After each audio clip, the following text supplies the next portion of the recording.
How's it going, everyone? It's Avi from Weather Source 5000. Today is May 28th, 2020. As today we're going to take a look at two potential tropical cyclones that could form in the Atlantic, which is crazy to think about since we're not even in June yet. But yes, we're talking about two tropical cyclones that have the potential of forming. So first, we're going to take a look at this low pressure that's hovering in the middle of the Atlantic, and then we're going to take a look at another one that's just south of the Yucatan Peninsula that's expected to develop into a tropical storm first in the Eastern Pacific, and then potentially transfer that its energy to the Gulf of Mexico, which could create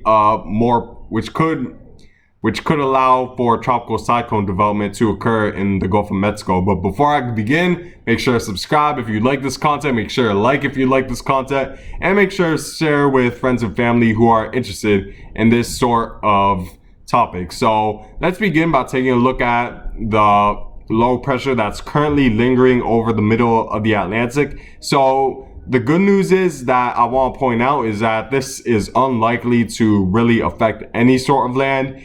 Maybe Bermuda might be in the threat, but outside of that, this should mainly be a fish storm. So it's unlikely that it'll affect land. And even if this does develop into anything, I expect it to be weak and it won't really be much of anything. However, it's still important to talk about since this is an Atlantic hurricane and analysis video. So yeah, I just wanted to point that out. But as you can see, this low pressure system, it looks very similar to an extratropical cyclone where we have the thunderstorms developing towards the eastern portion of the storm. We have the dry air filtering in through the backside, through the western portion, and we're seeing a definitive rotation towards the western portion, just to the west of these thunderstorms. So this looks very much like an extratropical cyclone. You may believe that this won't really turn into anything tropical because it's going to deal with because it doesn't really it doesn't look like it's going to have the characteristics to develop into anything tropical, which you could be right in that aspect. However, it's over based off of the map I'm looking at. While I can't exactly pinpoint where the storm is, I'm estimating it's around this area. It's pretty much going to be over high 70-degree sea surface temperatures to low 80-degree sea surface temperatures, which is just barely sufficient enough for tropical cyclone development. And if we look at the other factors that are going to affect this and hinder it from developing, we also have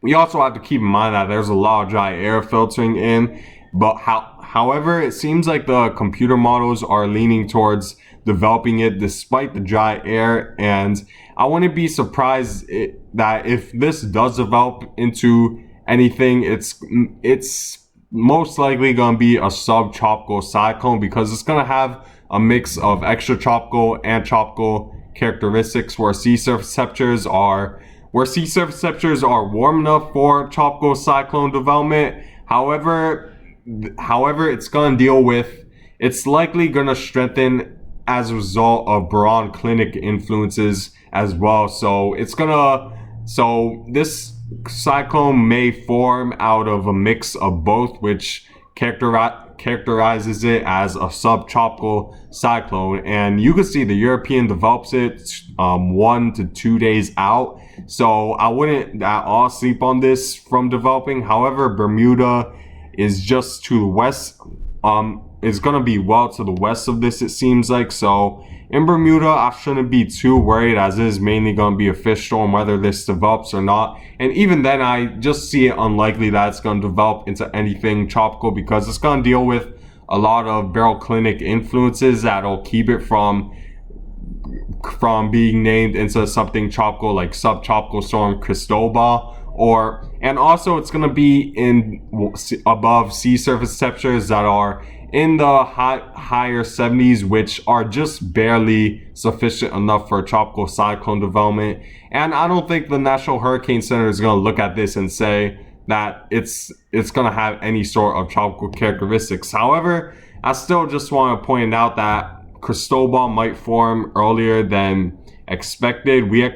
Earlier, I expected that this storm just south of the Yucatan Peninsula would have been the first chance to become Cristobal, but it seems like this has a chance. But however, that chance is still low from developing. However, both GFS, European, and CMC model are developing this, which could mean that it definitely has a chance of maybe some type of development, but I just don't think it's going to be tropical enough for development. But now let's move on to the more interesting and inevitably the more impactful one that's going to affect land, whether you're as it could affect Mexico, it could affect some of the Central America countries with heavy rainfall, as National Hurricane Center currently is giving this storm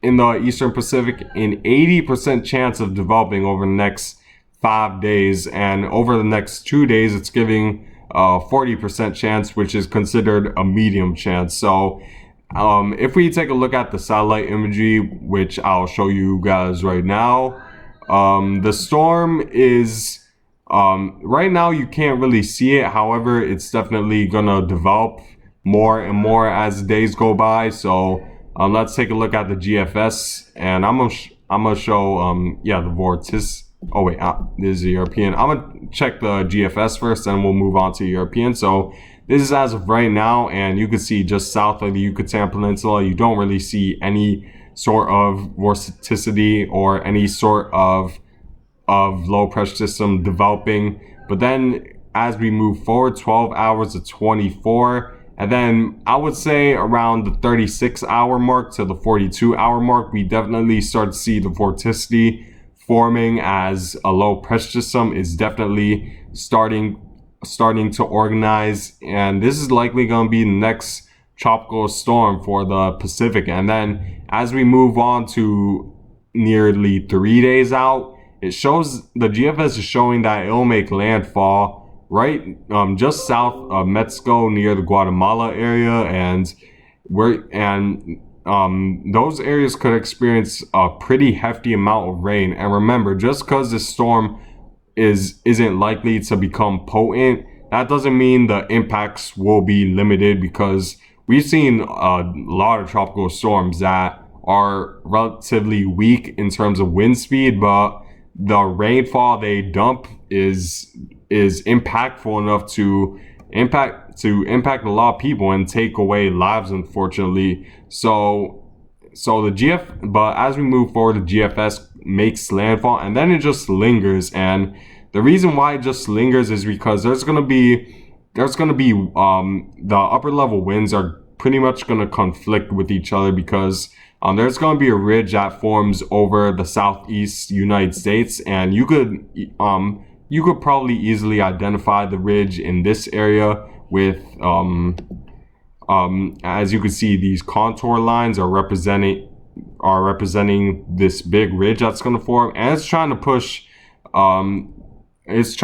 this low pressure system towards the west. However, it seems like there's going to be another big ridge just to the west of it that's gonna try to push this low pressure system and this future tropical cyclone further towards the south and east. So it's pretty much gonna linger over the same areas for a very long time, and that's very worrying for the Yucatan Peninsula, because that could mean a lot of rain in that area when you have pretty stronger than usual low pressure system that's pretty much lingering over the same area for days. That could potentially bring a hefty amount of flash flooding and just very bad flooding in this area. As you can see, it just lingers, and it also strengthens a bit as it stays over the same area. I'm going like 6 or 7 days out, and the GFS is just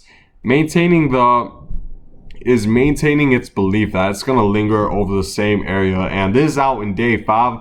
I don't really like to go beyond 5 days, because because the forecast definitely gets uncertain beyond 5 days, but the GFS is taking more of a lingering path. If we move on to the European model, it's also maintaining its forecast that it's going to linger over the same area. And like I said, it's as a result of this ridge that's going to move on south, and then it's going to conflict with this ridge that's over the Eastern Pacific. And they're pretty much going to try to steer this tropical cyclone in opposite like directions, and that's going to conflict with, and that's pretty much going to make this tropical cyclone linger over the same area, which is worrying for the Yucatan Peninsula. However, if we go 5 to 6 days out, the European is also lingering it over the same area, and then maybe redeveloping after it makes landfall just south of the Yucatan Peninsula, and then as we move on, I don't really like to go this far, but it brings that energy towards the Gulf Coast very late. I'm going 10 days out, so that becomes a guess at that point. But yeah, it seems like these two models are agreeing that this will linger, so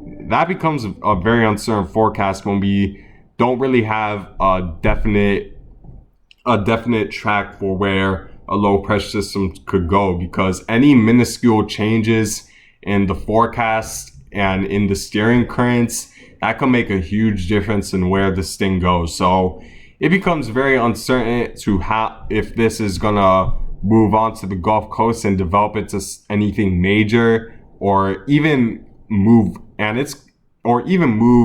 to the Gulf Coast, because there's just gonna be a lost steering currents. Pretty much gonna make this linger over the same area, and that makes the forecast more uncertain. And even if we go it's gonna stay like this for 5 days, so we can't really forecast very well beyond 5 days, especially when we're dealing with a slow moving system that's conflicted between two different steering currents. So yeah, the forecast is definitely very uncertain at this point. And then if we take a look at the CMC model, it pushes the forecast a little bit. It pushes this storm a little bit more towards the east and closer to the Gulf of Mexico, which may be a little bit of a worry for those Gulf Coast states, because if it goes further to the east, it may have a better chance of going over the Gulf of Mexico and potentially impacting the Gulf Coast states, since if it goes more towards the east, there's going to be a stronger steering current towards the Eastern Pacific that's going to push it to the east. So yeah, the CMC model is taking a little bit more of a worrying track. However, the GFS and the European are taking a slightly more westward track and just lingering over the same area. So at this point, I want to say it's just uncertain whether this storm will move on to the Gulf states and impact any of these countries or states that are located around the Gulf Coast. But I can say with certainty that at least that a tropical cyclone will develop and impact Mexico and the Central America areas that are just south of the Yucatan Peninsula. So keep in mind if you are in those areas, and for flooding potential. However, I don't expect this to really develop necessarily into a hurricane, because I don't think it's going to be over water enough time in those areas, but heavy rain is definitely going to be a huge worry in those areas. So if you're in low-lying areas, or if you're in flood zones in those areas, it's definitely important to stay prepared for that. However, outside of that, it's going to be just very uncertain. So over the next several days, we're definitely going to need to watch this, because this is going to be a slow-moving storm with a lot of uncertainty. And any minuscule changes with where this ridge goes in the southeast, or how strong this Eastern Pacific ridge is gonna make big changes in the forecast. So we gotta keep in mind for that. But anyways, guys, I thank you guys for watching. and make sure to subscribe for more videos every day, and I hope you guys have a good day.